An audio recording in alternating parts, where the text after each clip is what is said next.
Imagine the sound first, not shouting, not drums. A sound like rain on a tin roof, but faster, sharper. You look up. The sky is not gray, it is black. Thousands of arrows slice through the air, their shadows racing across the ground toward you. You have only heartbeats, maybe 3 or 4 before they fall. This is not a scene from a film. This is how war truly looked thousands of years ago. Welcome to the hidden world of ancient weapons and warfare. A place where every sword, every spear, every shield was born not from vanity, but from necessity. A place where one invention could save a people or doom them forever. Long before there were kings and castles, before there were soldiers and flags, there were sticks and stones. That was all humanity had. They were not made to conquer. They were made to keep you alive. Picture yourself 50,000 years ago. The air is cold, food is scarce, and a wrong move could mean death. You have no store to buy dinner from, no kitchen to cook it in. Your spear is your grocery cart, your survival in your hands.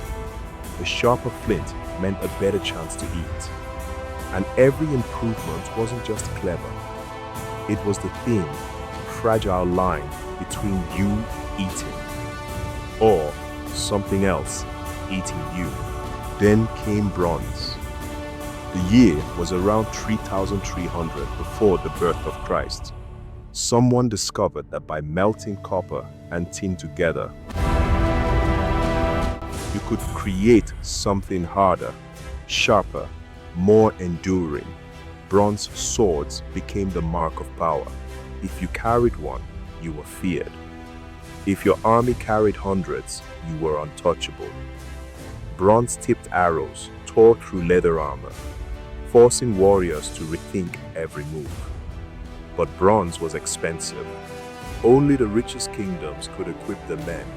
And suddenly, war was no longer just about courage. It was about wealth. Centuries passed, and then come the metal that would change everything. Iron. Around 1200 BCE, the Iron Age began. Iron was everywhere, and it made weapons deadlier than ever.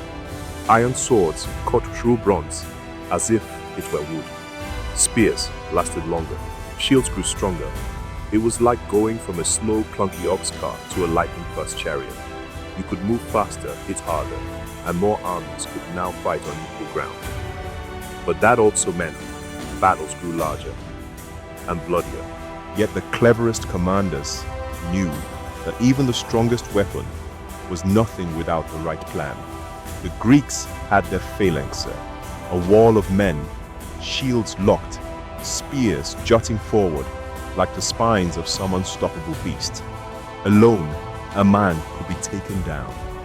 Together, they were almost impossible to break. The Romans refined it further, teaching their soldiers to move in smaller groups, flexible and quick, like a school of fish darting through the waves.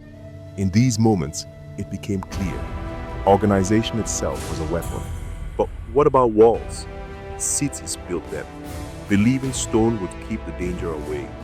And for a while, it worked, until armies began bringing monsters of wood and metal to the gates. Battering rams thundered against doors. Siege towers, massive rolling fortresses, delivered soldiers straight onto the walls. And then came the catapult, hurling stones the size of furniture over the defenses. Imagine trying to sleep, knowing that in the quiet of the night, a 200-pound rock could drop through your roof without warning. Walls were no longer safety. They were only a pause in the fight. And then, the bow. Simple in shape, deadly in skill. The Mongols became legends with it. Firing arrows while galloping at full speed, never missing their mark. It was like hitting a bullseye while riding a runaway horse. In England, the longbow sent arrows, that could pierce armor from the lengths of 2 football fields. It turned battles into deadly chess matches where a knight could fall before he even saw his enemy. Of course, for every new weapon, there was new armor. At first, only leather and padded cloth, enough to stop a slash but not a spear.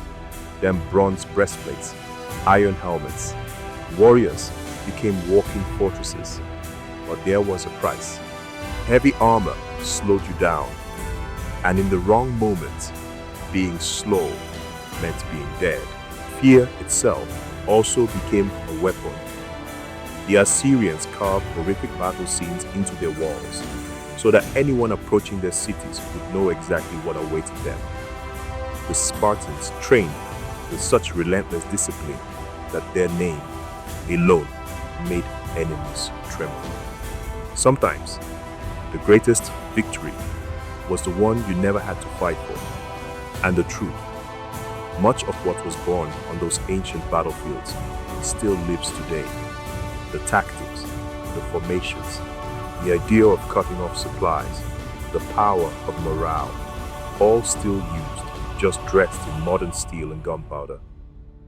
Tanks are nothing more than the descendants of the ancient war chariot, armored and unstoppable.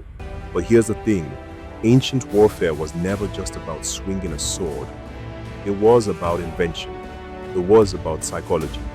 It was about the eternal race, to think one step ahead of your enemy. Because in the end, the sharpest weapon is not made of bronze or iron. It is the human mind. And that's where the real danger begins. Because the next weapon might not come from the forge, but from an idea no one sees coming.